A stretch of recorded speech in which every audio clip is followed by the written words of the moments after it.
Okay, welcome back everyone. Today we're going to be taking a quick look at the Italian Moschetto Modello 1891 or the Model 1891 carbine. These were used in World War I, World War II, on multiple continents and multiple conflicts, wherever the Italian Empire fought.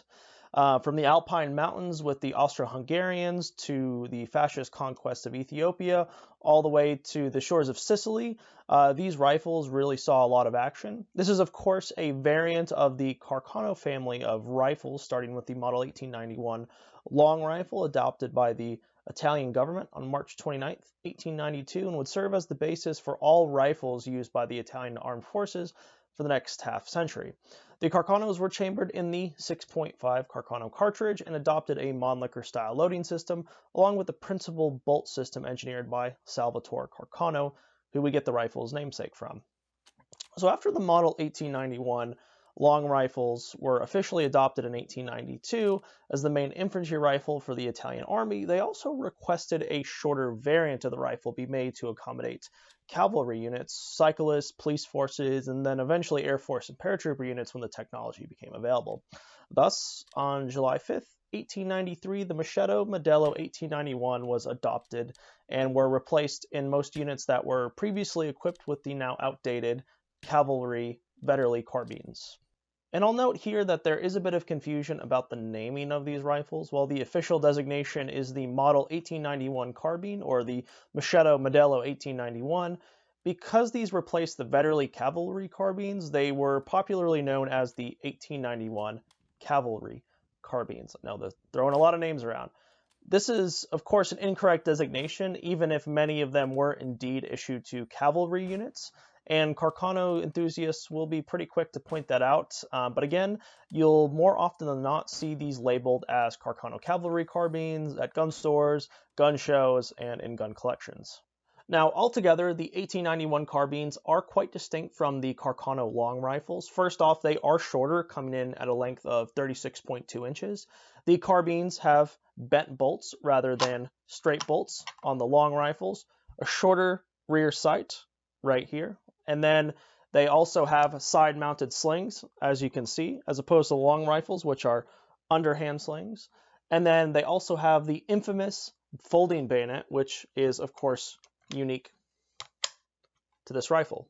Looking at the barrel of the rifle, we see it right here, marked RE Terni, which is one of the state-operated small arms arsenals located in Terni, Italy. Terni produced about 223,000 of these carbines from 1935 to 1938. They were also manufactured by Brescia, Beretta, Gordon, Valtrampia throughout the 50 years they were produced. In total, about 800,000 of these rifles were made from 1893 to 1938. On the right side here, we see the production year, 1937 XV, and on the left side is the serial number of the rifle. A notable point here is when we see next to the production year is 1937 XV. XV is Roman numerals, of course, for 15. This means it was manufactured 15 years after the start of the fascist era in Italy, when in October 1922, Mussolini led the fascists on a march on Rome, so they felt the need to include a bit of nationalism in the manufacturing process. Pre-fascist period carbines would simply just have the year stamped on it. Also, this barrel is cylindrical, which was common for the later production examples of these carbines, while the earlier manufactured ones going back to the 1890s were faceted or square-shaped. The receiver, except for proof marks on the underside, contain this import mark right here.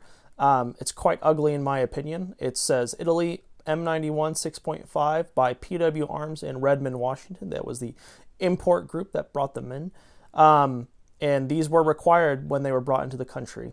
Now, the magazine loading system is pretty much identical to all Model 1891 rifles, which is no surprise. So it houses a 6-round end-block clip, and the empty clip will simply fall out of the bottom when these rifles are done firing.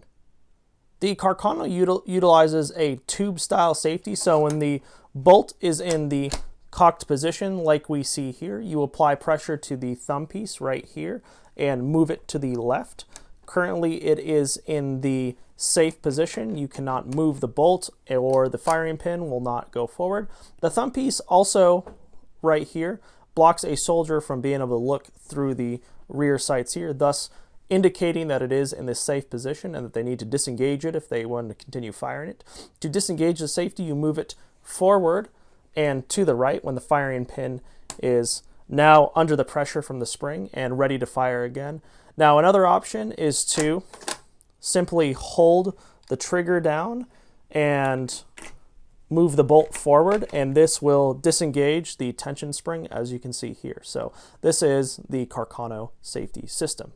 The rear sight on the carbine, when set forward, is set for 300 meters, and when is fixed in this back position like this, is set for 450 meters, but is adjustable for between 600 and 1500 meters in theory, and you just depress this button to the left and adjust your rear sights. The underfolding bayonet here uses a simple push catch for easy deployment, so you'll just depress this button, this will come out, and then simply swivel it out, push it in, and it will lock in place. It also has this channel underneath the stock for easy storage, so once you want to put it back, you'll just fold it in. It's got a little bit of wiggle room here just so you can move it like that. The stocks on these rifles were either made of beechwood or walnut, and it really only has two pieces, the upper handguard and then the main stock. The upper handguard has, as you can see, this nice little notch cut out for the folding sights that can sit forward. I'll go ahead and demonstrate that. And so they fit really nicely here. Looking at the buttstock of this rifle, we notice a couple different things happening. The side sling loop right here, the serial number repeated, and then the Tourney Arsenal cartouche. It's an all-matching serial numbered rifle, so the 1937 year right here will match the barrel year at the top, which is 1937 XV. Obviously, the buttstock is protected by this metal butt plate with two screws, and it also has this little trap door right here, which would house a breakdown cleaning rod for the rifle. This example is one of the last original Model 1891 carbines made, and except for a few cosmetic changes, these never really changed over the time they were produced. Now, in 1938, the Italian Armed Forces began producing rifles chambered in the new 7.35 Carcano cartridge, which was very short-lived. But a number of these carbines were made in this new cartridge called the Moschetto Modello 38s, and had fixed sights rather than adjustable sights. When Italy went back to the 6.5 Carcano cartridge a few short years later, they also continued making these Moschetto Modello 1891s, but with a few changes. They kept the fixed rear sights, as it saved a lot of time in the manufacturing process. Now, before I wrap up, I want to mention that there was another family of Carcano carbines, the Moschetto Modello 1891 per TS, or Truppe Speciale, Troop Special Rifle. Instead of being issued primarily to cavalry units, the Model 1891 Troop Special was issued to engineers, alpine units, artillery crews, and it also lacked a folding bayonet like the 1891 carbine. I'm going to cover the Troop Special in another video, but I think it's at least important to mention the rifle, as they were seen side by side during this period and were manufactured during the same time period. All in all, the Model 1891 carbine is a pretty neat little well-balanced rifle at around 7 pounds. It's held up well after, 80 years of age, and is a nice aesthetic feel to it, in my opinion. The 6.5 Carcano cartridge makes this a fun gun to shoot since it complements the small size well, at least in my opinion. This particular firearm was purchased from DK Firearms in Bowling Green, Virginia, and Carcanos overall are cheap in the U.S. surplus market at the moment, so pick up one of these little guys for yourself if you run across them at shows or gun shops, or there's plenty of sales online. They're a piece of history no matter how you look at it, and I think everyone should have one of these little Carcanos in their collection, even if you're not a big Carcano fan yourself. The information I used for this video comes from the book The Model 1891 Carcano Rifle, a detailed development and production history. I'll leave a link to this book in the video description as a reference. I just like to show people where I'm getting the information from for this video, so people know I'm not pulling it out of thin air. This book is very well researched. It has a lot of details on everything from stock markings to metal markings to all the special variants, the customized Carcano rifles. It follows the entire family of Carcano rifles, goes over everything from bayonets to slings to honor guard manufactured rifles, every Carcano you could think of. So anyway, Guys, if you like this video, don't forget to like and subscribe, and we'll see you next time.